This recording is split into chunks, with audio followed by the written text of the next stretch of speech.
오늘은 주의 강림과 죽은 자들의 부활이라는 제목으로 함께 말씀을 나누고자 합니다. 데살로니가 전서는 바울이 제2차 전도 여행 때 고린도에서 데살로니가 교회에 써 보낸 편지입니다. 특별히 오늘 본문은 흔히 장례식장에서 위로 예배 때 많이 들어보신 분들도 계실 것입니다. 인간은 누구나 죽게 됩니다.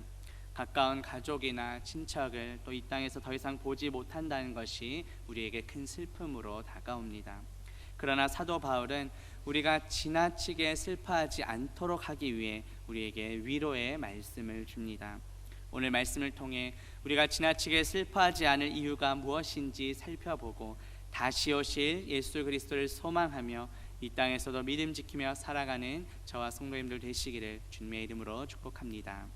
오늘 세 가지 내용 살펴볼 텐데, 첫 번째는 주 안에서 이미 잠든 자들의 부활입니다. 본문 13절 보시면, 형제들아, 자는 자들에 관하여는 너희가 알지 못함을 우리가 원하지 아니하노니 이는 소망 없는 다른 이와 같이 슬퍼하지 않게 하려 함이라고 말씀합니다. 우리가 읽진 않았지만 데살로니가 전서 4장 1절부터 12절까지는 하나님을 기쁘시게 하는 생활에 대해 바울이 권면했습니다. 그런데 이제 13절부터는 그 주제가 완전히 바뀌게 됩니다. 예수 그리스도의 재림과 그에 대한 성도의 자세에 대해 권면합니다. 바울이 이러한 주제에 대해 길게 다루는 이유는 무엇일까요? 당시 데살로니가 교회에는 예수 그리스도의 재림 때에 이미 죽은 성도가 어떻게 될 것인지에 대해 많은 논란이 있었기 때문입니다. 또한 예수 그리스도의 재림이 임박할 것이라는 생각 때문에 일상생활마저 소홀히 했던 사람들이 있었기 때문이었습니다. 따라서 바울은 당시 데살로니가 교인들이 가지고 있던 그 종말에 대한 잘못된 지식과 또 삶의 태도를 바로잡기 위해 이 편지를 보낸 것입니다. 어떤 사람들은 인간이 죽으면 모든 것이 끝난다고 생각합니다. 그러나 성경의 가르침은 무엇입니까? 바울은 죽음으로 모든 것이 끝난다고 생각하는 것은 소망 없는 다른 이들의 모습이라고 말합니다. 성도들이 죽음에 대해 지나치게 슬퍼하지 않도록 하기 위해 자는 자들이라는 표현을 사용합니다. 히브리 사회에서 사람이 죽은 것을 흔히 잠자는 것으로 표현했습니다. 여기서도 죽는 것을 비유로 사용합니다. 당시의 데살로니가 교인들은 예수님께서 재림하시기 이전에 이미 죽은 자들은 예수님께서 재림하실 때 그 축복에 참여하지 못할 것이라고 생각했습니다. 그래서 바울은 너희가 알지 못함을 우리가 원하지 않는다라고 말하면서 정확하게 가르쳐주고자 합니다. 데살로니가 교인들 뿐만 아니라 예수 그리스도의 재림을 기다리는 우리 모두에게 오늘 말씀이 참된 가르침이 될 수 있기를 주님의 이름으로 축복합니다. 바울은 왜 자는 자들에 관해서 바로 교육하고자 했을까요? 그것은 데살로니가 성도들이 소망 없는 다른 이와 같이 슬퍼하지 않게 하려 함이었습니다. 그래서 예수님께서 재림하실 때 이미 죽은 자들이 어떻게 될 것인지에 대해 알려줍니다. 우리가 장례식 때 슬퍼하는 이유가 무엇일까요? 더 이상 이 땅에서 보지 못한다는 이유 때문일 것입니다. 물론 이 땅에서는 다시 보지 못하는 것이 맞습니다. 그러나 믿는 성도에게는 부활의 소망이 있습니다. 당시 데살로니가 성도들은 예수 그리스도 재림 이전에 죽은 자들은 마지막 날 영원한 구원에 동참하지 못할 것이라고 생각했습니다. 그러한 잘못된 믿음 때문에 큰 슬픔에 빠졌던 것입니다. 그래서 바울은 데살로니가 성도들이 그러한 잘못된 신앙 때문에 지나치게 슬픔에 빠지는 것을 막고자 했습니다. 부활의 소망을 품도록 하기 위해 예수님 재림 이전에 잠든 자들에 대해 가르쳐 줍니다. 이 세상 사람들의 모습이 어떠합니까? 소망 없는 다른 이라고 표현합니다. 여기서의 소망은 부활 소망을 가리킵니다. 사람은 한 번 죽으면 그것으로 끝이라고들 생각합니다. 또 어떤 사람들은 윤회 사상을 믿기도 합니다. 인간의 영혼이 다른 존재로 새롭게 태어난다고도 믿습니다. 그러나 이러한 윤회 사상은 인과응보에 기초한 것입니다. 우리 기독교에서 말하는 부활 소망과는 다른 것입니다. 현세에서 자기가 지은 죄를 전부 다 갚을 때까지 윤회를 거듭해야 한다고 세상 사람들은 믿습니다. 그러나 우리는 이미 예수 그리스도께서 우리의 모든 죄를 사해 주셨고 구원해 주신 줄로 믿습니다. 예수 그리스도께서 다시 오실 때 우리의 구원이 궁극적으로 완성될 줄로 믿습니다. 따라서 우리는 가까운 사람이 죽었을 때 물론 이 땅에서 더 이상 보지 못하는 것으로 이별로 인해 슬프지만 부활의 소망을 갖게 됩니다. 소망 없는 다른 이와 같이 슬퍼하지 않을 수 있습니다. 우리의 소망은 오직 예수 그리스도이십니다. 우리가 지난 주일 부자 나사로 설교를 들었는데 예수 그리스도를 통한 구원의 은혜는 오직 우리가 살아있을 때만이 가능합니다. 우리 주변에 여전히 믿지 않는 가족들과 또 이웃들이 있습니다. 그들이 살아있을 때 우리의 참 소망 되시는 예수 그리스도를 전하고 그들도 영원한 부활 소망을 품고 살아갈 수 있도록 하는 저와 성도님들 되시기를 주님의 이름으로 축복합니다. 본문 14절 보시면 우리가 예수께서 죽으셨다가 다시 살아나심을 믿을진데 이와 같이 예수 안에서 자는 자들도 하나님이 그와 함께 데리고 오시리라고 말씀합니다. 여기서의 우리는 이 지금 데살로니가 교회에 편지를 쓰고 있는 바울과 또 그의 동역자들 뿐만 아니라 이 편지를 받고 있는 데살로니가 교인들도 포함됩니다. 예수 그리스도의 부활을 믿는다는 것은 어떠한 의미입니까? 예수 그리스도와 연합한 우리 자신도 장차 부활할 것을 믿는다는 뜻입니다.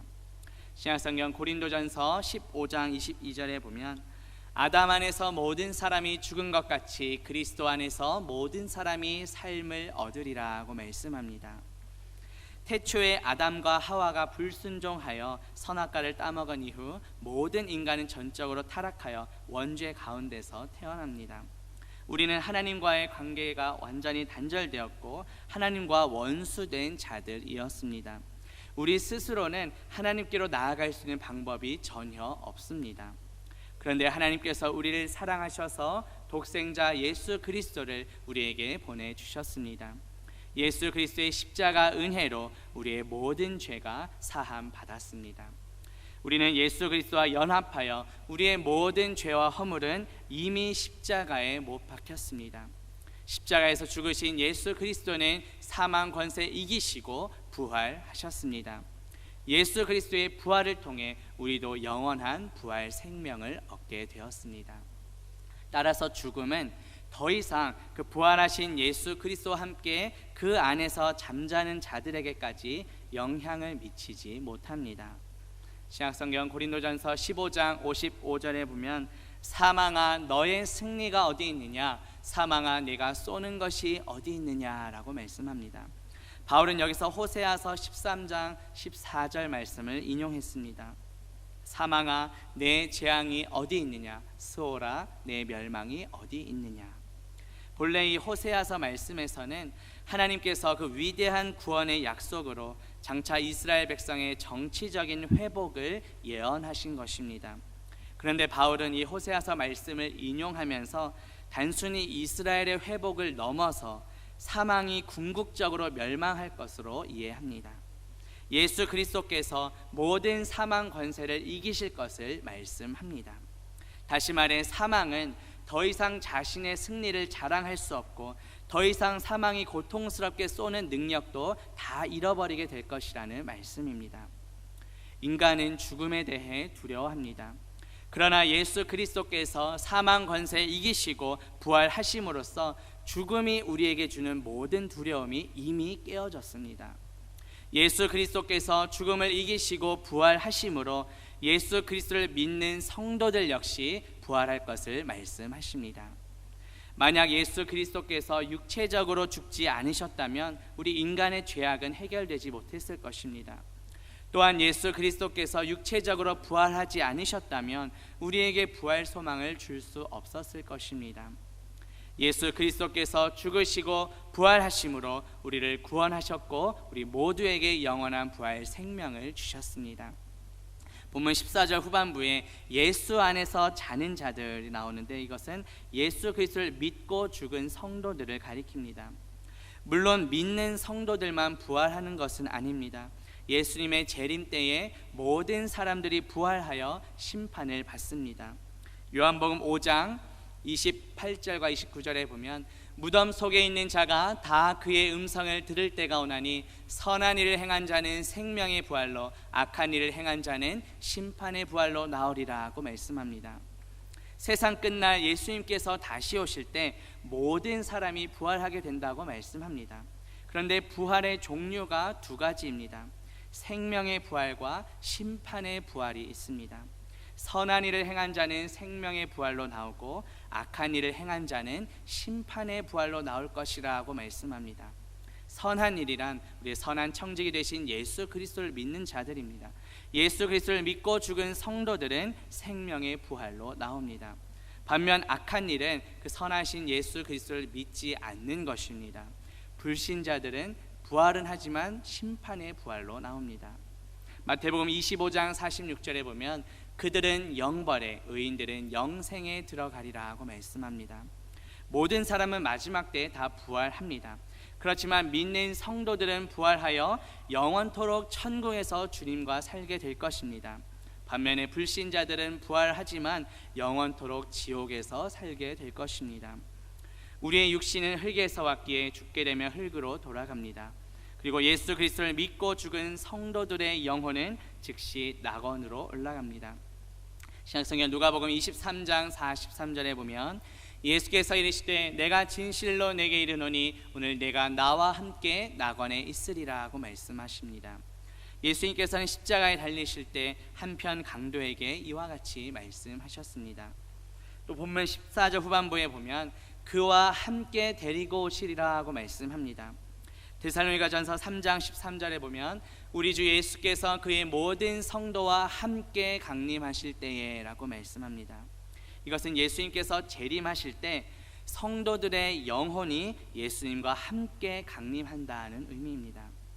본문 16절 후반부에 보면 그리스도 안에서 죽은 자들이 먼저 일어나고 라고 말씀합니다. 그럼 이것은 무슨 의미일까요? 앞서 14절에서 예수 그리스도를 믿고 죽은 성도의 영혼이 예수님의 재림 때 함께 강림한다고 말씀했습니다. 이제 16절에서는 예수 그리스도를 믿고 죽은 성도의 육체가 부활하여 하늘에서 내려오는 영혼과 결합하여 썩지 않을 신령한 몸으로 최종 부활하게 될 것을 말씀하는 것입니다. 신약성경 고린도전서 15장 42절에 보면 죽은 자의 부활도 그와 같으니 썩을 것으로 심고 썩지 아니할 것으로 다시 살아나며 라고 말씀합니다. 오늘 본문에서도 성도들의 영혼을 데리고 오시는 주체가 누구이십니까? 14절 후반부에 보면 하나님이 그와 함께 데리고 오시리라고 말씀합니다. 물론 우리 인간의 이성으로는 도저히 이해가 안 되는 내용이지만 이 모든 일을 행하시는 주체가 바로 하나님이시라고 성경은 분명히 말씀합니다. 그렇기 때문에 이 일은 반드시 이루어질 것입니다. 예수 그리스도의 재림 때에 성도의 부활이 반드시 일어날 것을 믿고 소망하는 저와 성도님들 되시기를 주님의 이름으로 축복합니다. 두 번째 살펴볼 내용은 주의 재림 시 성도의 부활의 순서입니다. 본문 15절 보면 우리가 주의 말씀으로 너희에게 이것을 말하노니 주께서 강림하실 때까지 우리 살아남아 있는 자도 자는 자보다 결코 앞서지 못하리라고 말씀합니다. 앞서 13절과 14절에서는 주 안에서 이미 죽은 자들의 부활을 살펴보았습니다. 이제 15절에서는 예수님께서 재림하실 때 성도의 부활 순서에 대해 말씀합니다. 여기서 나오는 강림이란 단어가 헬라어로 파루시아인데 왕이나 황제가 그 지방의 도시를 방문하는 것을 가리키는 단어입니다. 왕이나 황제가 그 도시에 방문하게 되면 그 사람들이 환영 행사를 하게 됩니다. 또 황제가 내리는 상에 대해서 시상식도 열리게 되었습니다. 따라서 이 황제의 방문은 그 도시의 큰 영광이자 큰 기쁨이었습니다. 바울은 이 단어를 우리의 왕 되신 예수 그리스도께서 강림하신 것으로 사용합니다. 주께서 강림하실 때까지 살아남아 있는 자들은 누구를 가리킬까요? 바울이 이 당시 데살로니가 편지를 쓰던 당시에 살아가고 있던 사람들을 가리킵니다. 바울과 또 데살로니가 교인들을 비롯해서 그 당시에 살고 있던 모든 사람들을 의미합니다. 아직까지 예수님께서 재림하시지 않고 있기 때문에 만약 예수님께서 재림하실 때까지 우리도 죽지 않고 살아있다면 이 안에 우리도 포함될 것입니다. 바울은 주께서 강림하실 때까지 살아남아 있는 자들은 자는 자보다, 이미 죽은 사람들보다 결코 앞서지 못할 것이라고 말씀합니다. 다시 말해 예수님께서 재림하실 때 이미 죽은 자들이 먼저 일어나고 그 후에 그때까지 살아남아 있는 자들도 주님을 영접하게 될 것이라고 말씀합니다. 그런데 사실 이 순서는 크게 중요하지 않습니다. 바울은 당시 데살로니가 성도들이 이미 죽은 사람은 예수님이 재림해도 예수님을 못 만날 거야, 이렇게 잘못된 생각을 가졌기 때문에 슬퍼할 필요가 없다는 것을 가르쳐주고자 이 이야기를 한 것입니다. 이미 죽은 자들도 반드시 예수님을 만나게 됨을 강조한 것입니다. 우리 예수님께서는 반드시 다시 오십니다. 우리가 살아있을 때 오실 수도 있고 죽은 이후에 오실 수도 있습니다. 그때와 시기는 아무도 모릅니다. 그러나 예수님의 재림 이전에 우리가 죽는다 할지라도 우리는 반드시 예수님을 만나게 될 줄로 믿습니다. 이 믿음을 지키며 살아가는 저와 성도님들 되시기를 주님의 이름으로 축복합니다. 본문 16절 보시면 주께서 호령과 천사장의 소리와 하나님의 나팔 소리로 친히 하늘로부터 강림하시리니 그리스도 예수 안에서 죽은 자들이 먼저 일어나고 라고 말씀합니다. 친히 하늘로부터 강림하신 분이 누구십니까?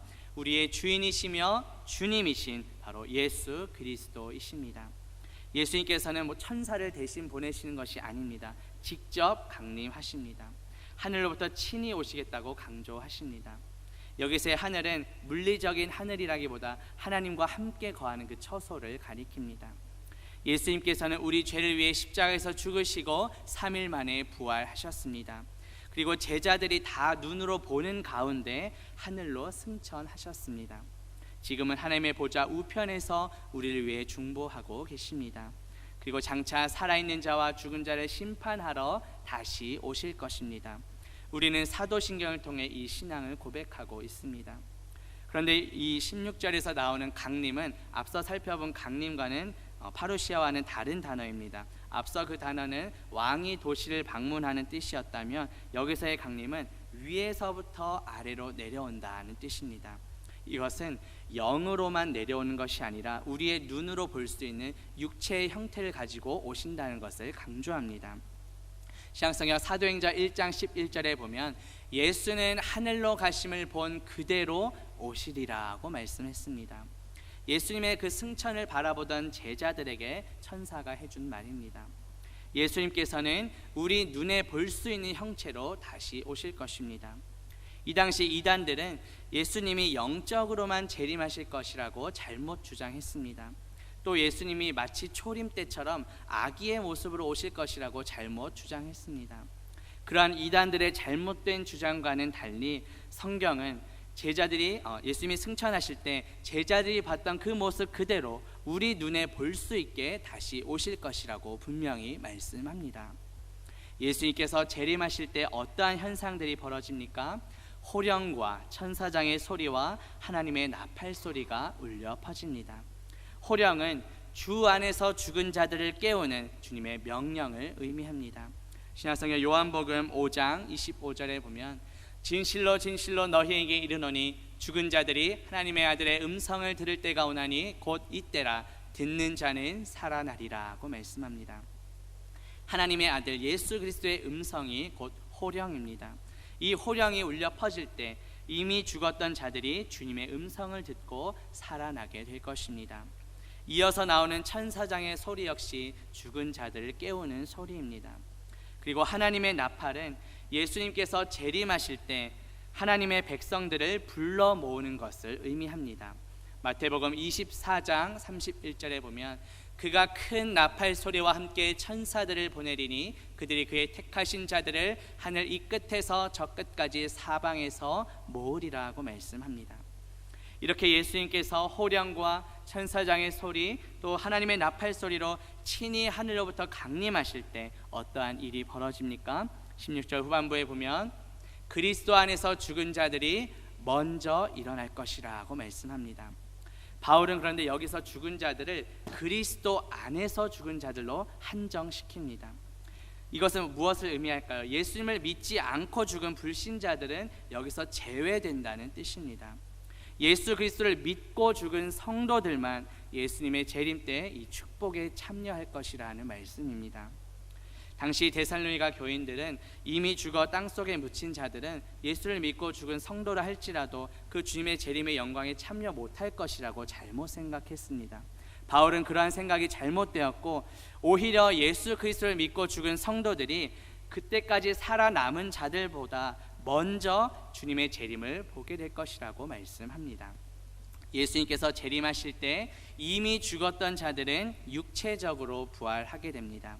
고린도전서 15장 44절에 보면 육의 몸으로 심고 신령한 몸으로 다시 살아나나니 육의 몸이 있은즉 또 영의 몸도 있느니라 하고 말씀합니다. 성도는 다시는 썩지 않을 신령한 몸으로 부활하게 된다고 성경이 말씀합니다. 물론 우리 인간의 생각으로는 이해가 되지 않지만 무에서 유를 창조하신 창조주 하나님께는 충분히 가능한 일입니다. 로마서 4장 17절에 보면 하나님은 죽은 자를 살리시며 없는 것을 있는 것으로 부르시는 이신이라고 말씀합니다.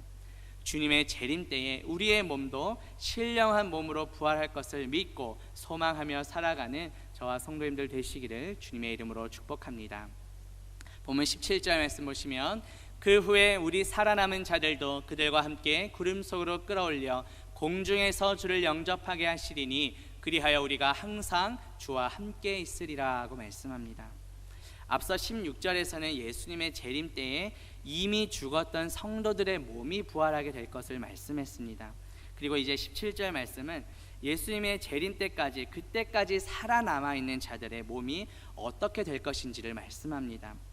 고린도전서 15장 51절과 52절에 보면 보라 내가 너희에게 비밀을 말하노니 우리가 다 잠잘 것이 아니요 마지막 나팔에 순식간에 호련히 다 변화되리니 나팔 소리가 나매 죽은 자들이 썩지 아니할 것으로 다시 살아나고 우리도 변화되리라 하고 말씀합니다.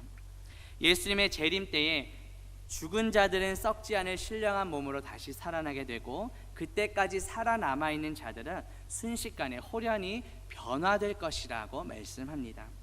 본문 17절 중반에 보면 그들과 함께 구름 속으로 끌어올려 공중에서 주를 영접하게 하시리니 라고 말씀합니다. 예수님의 재림 때까지 살아남은 자들은 순식간에 호련히 변화되고 신령한 몸으로 부활한 성도들과 함께 구름 속으로 끌어올려지게 됩니다.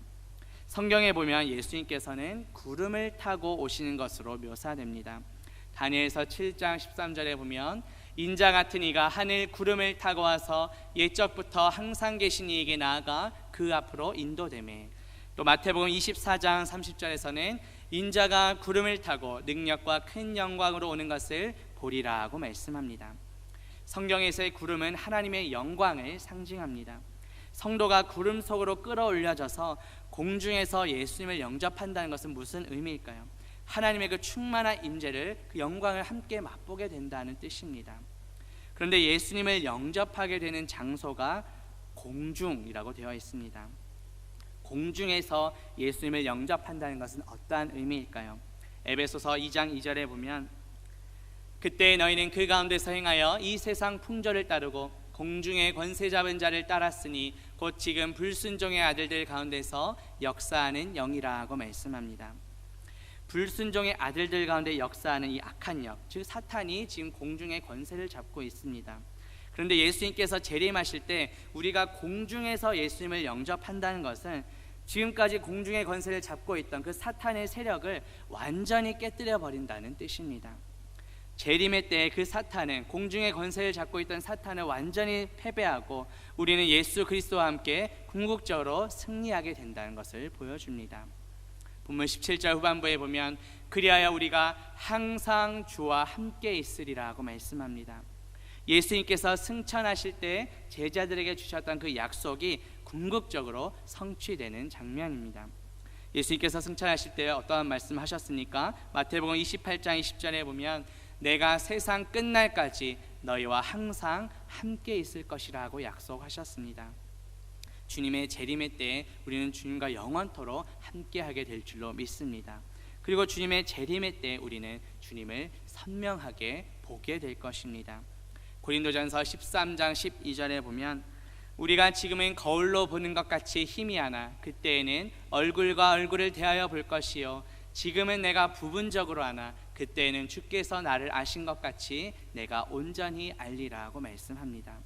사실 지금 우리 인간의 이성으로는 주님을 희미하게 알 뿐입니다.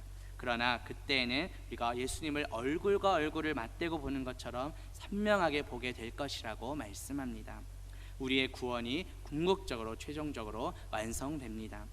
우리의 영적인 신랑 되시는 예수 그리스도와 영원토록 함께 거하게 될 것입니다.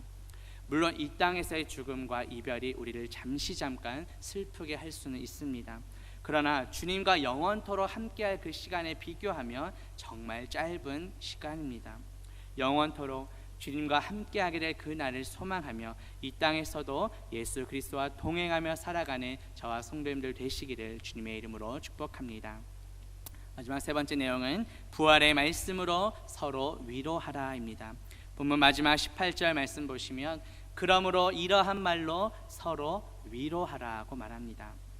바울은 앞서 죽은 자들이 예수 그리스도의 재림 때에 어떻게 될 것인지에 대해 말씀했습니다. 이 말씀을 근거로 해서 데살로니가 교인들 서로 위로하라고 권면합니다. 부활의 말씀으로 서로 위로하라는 말씀입니다. 주 안에서 이미 죽은 성도들로 인해 지나치게 슬퍼할 필요가 없다는 의미입니다. 왜 이러한 위로가 필요했을까요? 당시 데살로니가 성도들은 이미 주 안에서 죽은 성도들은 재림의 때 그 영광에 참여 못할 것이라고 잘못 생각했기 때문입니다. 그러나 이제 바울의 이 올바른 권면과 가르침 덕분에 이제 이미 죽은 성도들도 예수님께서 재림하실 때 썩지 않을 신령한 몸으로 부활하고 살아남은 자들보다 오히려 먼저 주님을 보게 될 것을 이제 깨닫게 되었습니다. 이러한 사실은 죽은 자들 이미 떠나보내고 슬퍼하던 데살로니가 성도들에게 큰 위로가 되었을 것입니다. 마찬가지로 오늘 말씀이 우리에게도 위로와 소망이 될 줄로 믿습니다. 우리 공동체 안에도 다양한 아픔과 슬픔을 겪고 계신 성도님들이 계십니다. 또 언젠가는 반드시 우리도 죽게 되며 남겨진 가족들에게 잠깐의 슬픔을 가져다 줄 것입니다. 그러나 우리에게는 영원한 소망이시며 위로자이신 예수 그리스도가 계십니다. 오늘의 말씀으로 서로 위로하며 부활의 소망을 품고 살아가는 저와 성도님들 되시기를 주님의 이름으로 축복합니다. 제 말씀을 맺으려합니다. 오늘 말씀을 통해 우리는 예수 그리스도를 믿고 죽은 성도들은 예수님의 재림 때에 썩지 않은 신령한 몸으로 최종 부활할 것을 살펴보았습니다. 또 예수님의 재림 때까지 살아남아 있는 자들은 순식간에 호련히 변화되고 구름 속으로 끌어올려 공중에서 주님을 영접하게 될 것을 보았습니다. 그리하여 우리는 우리의 영적 신랑 되시는 예수 그리스도와 영원토록 함께 거하게 될 것입니다. 주님 다시 오시는 그날까지 이 부활의 말씀으로 서로 위로하며 또 부활 소망을 품고 살아가는 저와 성도님들 되시기를 주님의 이름으로 축복합니다. 기도합니다. 하나님 아버지, 오늘 말씀을 통해 예수 그리스도께서는 반드시 다시 오시며 그때 우리도 함께 부활하게 될 것을 깨닫게 하시니 감사합니다. 이 땅에서의 잠깐 이별이 우리를 슬프게 하지만 부활의 말씀으로 서로를 위로하며 부활 소망을 품고 살아가는 우리 모두가 되게 하옵소서. 예수 그리스도의 이름으로 기도합니다. 아멘.